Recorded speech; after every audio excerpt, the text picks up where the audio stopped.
สบายดีจ้ะพี่น้องน้าตากำลังไปขายหน่อไม้2 โลเราไปส่งหน่อไม้นะไม่2 โลกับถุง1ไปส่งอาหารค่าเขาเจ้าสั่งไปหาหน่อไม้มาแกะกำลังแกะพี่น้องเขาให้เห็นนั่นเฮ็ดบวกสิถูกกลับไปเนาะกูไปช่องเบิ่งเบิดแถวนาใหญ่มันแห้งระบบออกหรอกนะที่ดินแห้งแล้วแจ่นอยู่ในพูนน่ะมันบ่ซุ่มจังซี่มันต้องซุ่มกว่านี้มันจึงออกนะเฮาเอาเสียมซับขี้ดินเบิ่งก็ฮู้ว่าซุ่มสักได้ฮอดบ่ได้ซุ่มซ้ำแห้งกระเทิดจนบ่ออกเด้อแล้วฝนตกหาเดียวบ่ได้ซุ่มจังซี่กูเบิ่งแท้นะไปเคลียร์แถวอันก้อนหน่อไม้น่ะกานั่นแหละว่าบ่ได้เห็นเด้อนะหั่นน่ะใช่มองมุนเขาเอาไอ้ตีแล้วกูเบิ่งเบิดแล้วมันแห้งกูซับเบิ่งขี้ดินแล้วขี้ดินมันแห้งมุนเขาลี้บ่ได้แล้วมัน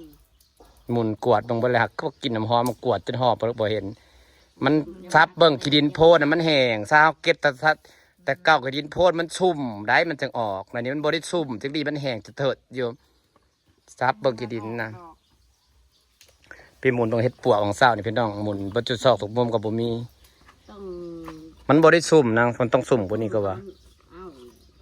มันแห้งขี้ดินน่ะแห้งอ้าวก็อ้าวดินบ่ซุ่มมันก็บ่ออกคือเก่าแล้วขี้ดินน่ะแห้งซับเบิ่งขี้ดินนะไปเลาะตรงเฮ็ดปวกซองเฮ็ดปวกอย่าเฮ็ดปวกออกพี่น้องหักตัวนี้น่ะซุ่มอีหลีตัวนี้นะนี่หักบ่อนกกหว่านี่ซุ่มได้ตัวนี้นะตัวกกเขียนนี่เด้ซุ่มตัวนี้มันดินมันซุ่มอยู่แล้วดินบ่ได้เป็นโพนแห้งเอาเพิ่นเฮ็ดปวกเพิ่นเอาไปซ่อมมันก็บ่มีดอกหามาแล้วก็สิมาแกะขายจ้าจะไปให้สลอยสั่งนี่ FC สั่งให้สลอยหลายร้อยมันบ่ได้หลายปานนั้นดอกได้อยู่ดอกพอแกงนี่นะเอานี่ไปผสมน้ำหักมาบางกี่2 โล3 โลโอ้2 หน่อก็ได้เงิน100ปลายได้พี่น้องเอ้ยขนาดนาแรงนั่นนี่ขนาดฝนแห่งสิหน่อใหญ่เพราะนั่งใส่ฝุ่นหลายอันนี้ยังหน่อบักใหญ่อ่อนๆฝนในหน่อบักใหญ่แล้วสำคาแล้วสำกอนี่แหละนี่พี่น้องเห็นบ่ดิ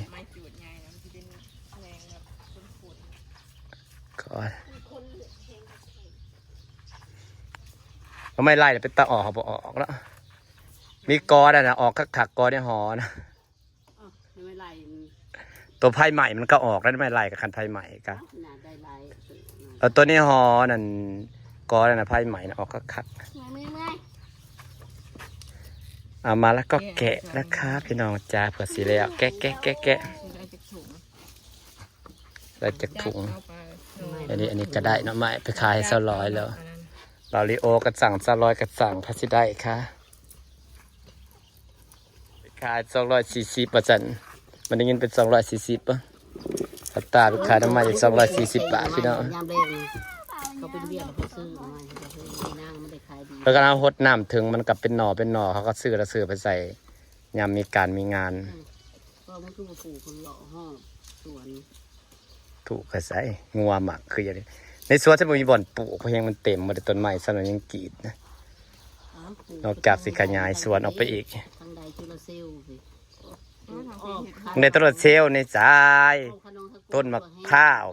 ติดกันอยู่มันได้ขึ้นสิกองน้องต้นมันนั้นเป็นตะปูแล้วกองน้องนะฮะแตงปลูกงัวเหยียบจนเบิดหมุนเบิดบางได้ว่าสิคูนดินครับพอท่านเขากับดินบางงามเนี่ยก็เลยอยากได้ดินทรายที่เอาอยู่พร้าวคูนเด้อขัดสิคูนนะมันขึ้นหนาเด้อรถ800อย่าเด้อรถ800พวกมันสิขึ้นไปหนาอีกน้ำมันบ่ลงเนี่ยมันขึ้นปีก็เห็นบอกเสียงมาคูนดินในบันดงบ้านลำบงหูเมื่อวานนี่เห็นจอดไว้บ้านลำบงหูคูนแล้วก็ปลูกก็ไม้เลี้ยงไว้แล้วล่ะตามขอบมันปลูกเลยเลาะห้องนะจันคูนในใจคูนก็ต้องทำสิปลูกทางประชาเด้ทางเพื่อนมึงดิคูนล้นแล้วถมต่อกันนะ ถมซ้ำหนึ่งเอาเลยคูณเท่าละน้อยทำมีเงินก็เท่าละน้อยคูณยังยายไปมันเป็นดินคูณคูณเบิดเวิร์กเนาะก็ห่วยเงินแสนก็เอาบ่อยู่เลย ที่แม่เสียนคูณไปเถื่อนเด็กเลย นั่นแหละมานี่มีเงิน10,000ก็คูณ10,000ก็ได้หลายเติบแล้ว10,000ก็ได้คูณยายๆไปก่อนเคยบักเสียงอยู่บ้านเราของอุดคือแบบบ่กระจันก็สู้กระถาคูณพร้อมกันพอได้ค่ะจะให้เขาจกพายแต่ละพอเขาจกพายหางย้ำนี่มันดินล่มถาคูณพินาเพราะเลยดินล่มเราเขาบริยากลงจกหายได้ดองนะบอลที่จกนองจกยัง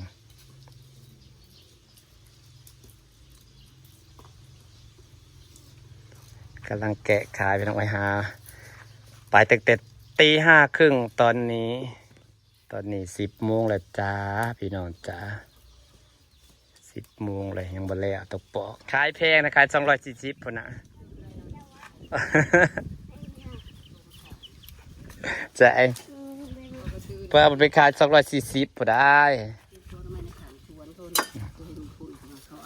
ขาย240อ่ะขายอย่างคนละ10 บาทก็เปื่อยเลย100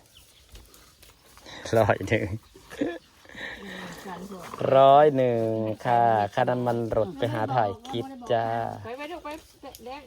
ซื้อเมื่อกี้ เขาจะได้เบ่ง 10 บาทเลยเฮา เขาจะได้เบ่งได้น้ำมันเขาจะเบ่ง แล้ว ไปตีไป ของแม่น้องตีแล้วสิไปขายซาลอยพี่น้องเด้อของเอื่อยเรือลายเต๋อเหมือนกันนะแต่จะถุงมือ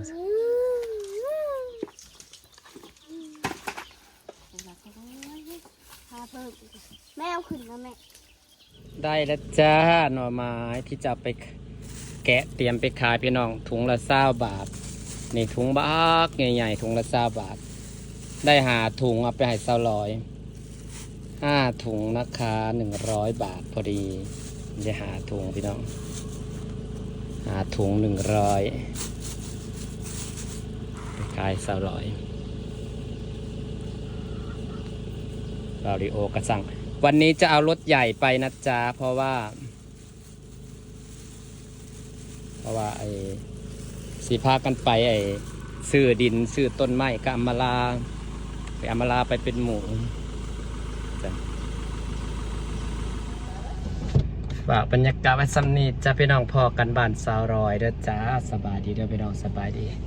พอเฝ้าเนี่ยแล้วเลนซ้ายเลนขวา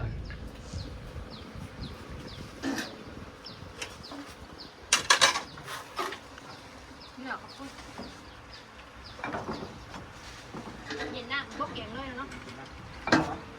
เงินแน่